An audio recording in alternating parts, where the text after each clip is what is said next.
faction following the death of Valentinian III, which culminated with their overthrow of Avitus in 456. So why was Ricimer about to throw all of that history away?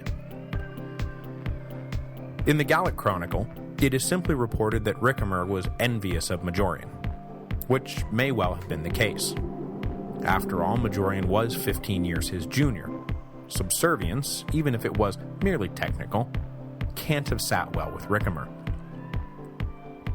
If I were a speculating man, I would also guess that it had something to do with Majorian's success in retaking Gaul.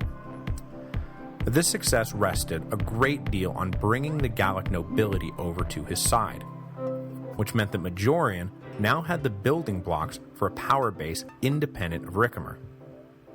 It also meant that Gallic nobles were going to get jobs that might have gone to Italian nobles.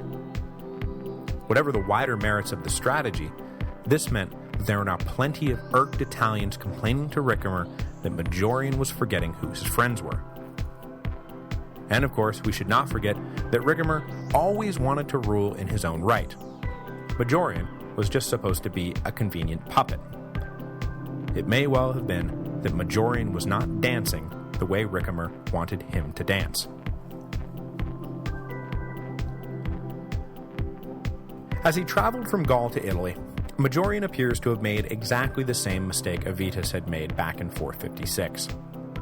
He dismissed most of his retainers and chose instead to travel with a small company of bodyguards and advisors. After all, he was just heading back to Italy, where his regime was strongest, and where his old friend Ricimer was waiting for him. But as he crossed the Alps, his old friend Ricimer was waiting for him. On August the 3rd, 461, Majorian's entourage was surrounded by Ricimer's forces, and the emperor was taken into custody. Whatever had been Majorian's crime, and whatever exactly were Ricimer's reasons, the emperor was held for 5 days, and after enduring prolonged torture, he was finally beheaded on August the 7th. He was about 40 years old, and had ruled the West for 4 years. In many ways, Majorian's downfall closed the door on any real resurgence for the Western Empire. Though I do think that Anthemius did enough to earn the title last halfway decent emperor of the West, it all depends on how you grade them. Lots of people say that no, it was actually Majorian who deserves the title. He vigorously attempted to reclaim what had once been Rome's, defeated numerous foreign enemies in battle, strengthened the navy, and was in the process of reforging the political bonds between Italy and the provinces. Had Genseric saboteurs failed, we might be talking about Majorian as the man who won back North Africa. He was only 40 years old when he died. He was a smart guy and a good general. He might have been able to pull something off. But then he got killed. Almost certainly because he was a smart guy and a good general. He almost certainly was not turned wanted him to be.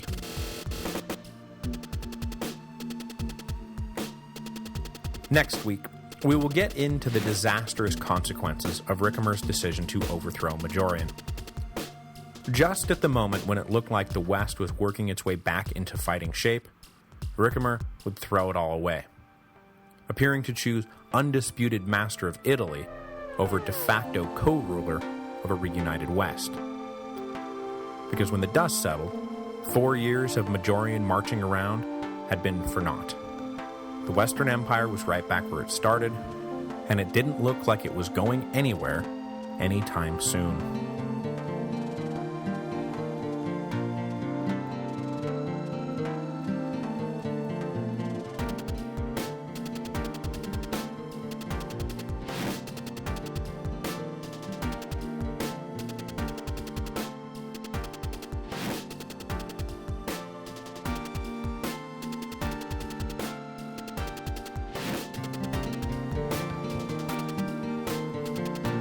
Hello, and welcome to the History of Rome. Episode 176, The Quote-Unquote Emperor. When Ricimer arrested and executed the Emperor Majorian in August 461, it is entirely likely that he didn't think it would be that big of a deal.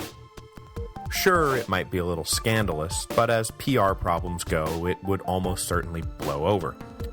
After all, Ricimer was the real power behind the throne. Everyone knew it, so it wasn't like this was a coup or something. More like a CEO firing his COO. But Ricimer underestimated the popularity of Majorian. Living in Italy and surrounded by a bunch of Italian aristocrats who had soured on the emperor, it might have seemed to Ricimer like the whole empire hated Majorian and was ready for him to go. But this was not so. Majorian's policies may have been ticking off Ricimer and the Italian nobility, but that did not mean that they were ticking off anyone else. So when Majorian was killed, these anyone else's were shocked and angry, and as we're about to see, they were not going to take it lying down. Two of these anyone else's are of particular interest. The first was the general I mentioned last week, the guy whose name I told you to remember. Do you remember his name? That's right, it's Aegidius. Aegidius had risen up through the ranks with Majorian, and as you'll recall, one of Majorian's first acts as emperor was to make Aegidius Magister Militum, the commander-in-chief of Gaul. Aegidius had then spent 4 years repacifying the region and getting it back under the thumb of the central imperial government. That mission was about to take an ironic twist. Aegidius was up in northern Gaul in 461 when word reached him that his old friend Majorian had been killed. Now, I don't know if Aegidius's reaction to Ricimer's coup took the form of a dramatic declaration, or if it was just passive-aggressive cold shouldering, but the minute Majorian's head hit the ground, Aegidius stopped taking orders from Italy. The general who had just spent 4 years reminding everyone he came across that the imperial government was still the legal sovereign, and as such fealty was not a suggestion, but a duty, yeah, that guy is declaring his independence from Ravenna. And this would not turn out to be a short-lived thing.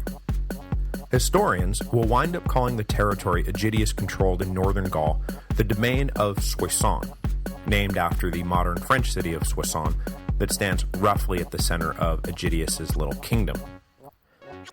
The domain would continue on as a quasi-Roman rump state even after the fall of the Western Empire, until this last little outpost of Roman order was finally overrun by the Franks in 486.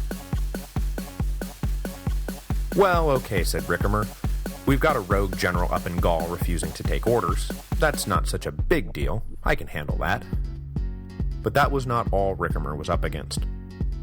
Another of Majorian's generals, a man named Marcellinus, had exactly the same reaction to Ricimer's coup as Aegidius. Marcellinus was in control of Dalmatia, which at this point in history had drifted back into the western orbit, though when Majorian died, Marcellinus was in Sicily. He had been in place there to help run one arm of Majorian's planned invasion of North Africa, the invasion that had stalled when Majorian's Spanish fleet had been sunk by the Vandals. But when Marcellinus found out that the emperor was dead, he booked it back to his home territory double time. And when he got there, he found out that Ricimer had already tried to bribe the Dalmatian garrisons, mostly Hun mercenaries, out from under Marcellinus, which, as you can imagine, did not go over too well with Marcellinus. So like his colleague Aegidius up in Gaul, Marcellinus simply stopped taking orders from Italy. But unlike Aegidius, who was wedged between a failing empire, some barbarian kingdoms, and the English Channel, Marcellinus was wedged in between the two halves of the empire. So rather than declaring de facto independence, Marcellinus simply turned east, wrote to Leo in Constantinople and said, hey, this guy Ricimer just overthrew the guy you yourself recognize to be the lawful emperor. I'm not going to follow him anymore, but I'd be happy to follow you. So consider this my declaration of defection. But this was not all Ricimer was now up against. although most of his problems were caused by people ticked off about his little coup, yet another problem was caused by a guy who was not so much ticked off as excited about the opportunity the coup presented. And here we are talking about our old friend King Genseric of the Vandals. Now, before I go on, I would like to say that it sort of feels like Genseric has been around forever.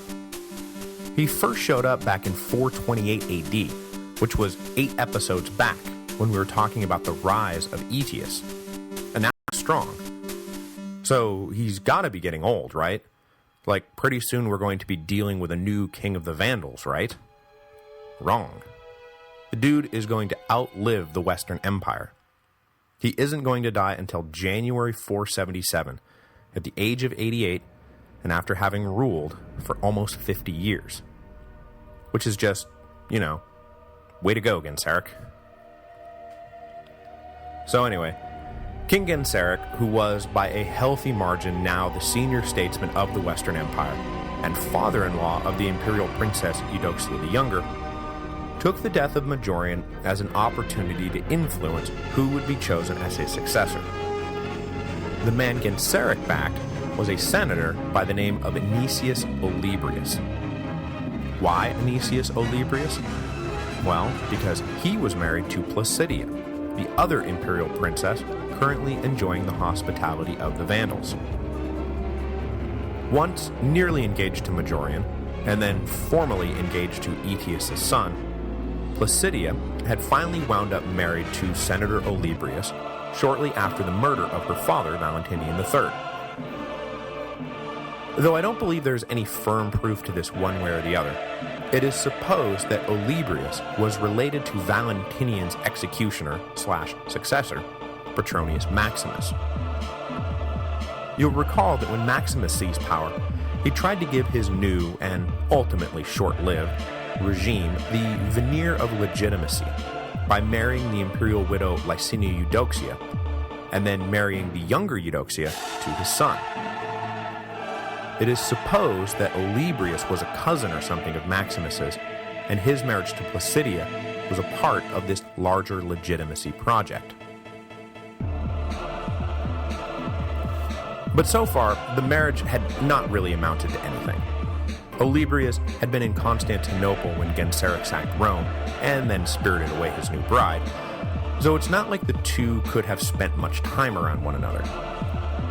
But because he was in Constantinople when Maximus fell, Olybrius managed to survive the regime change.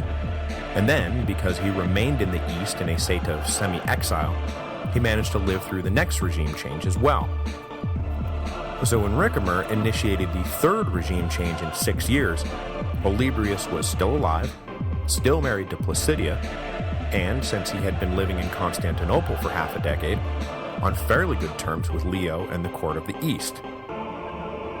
When word came that Majorian was dead, Genseric stepped forward and boldly proclaimed that Senator Olybrius was the only man in the empire with any kind of legitimate claim to the imperial throne.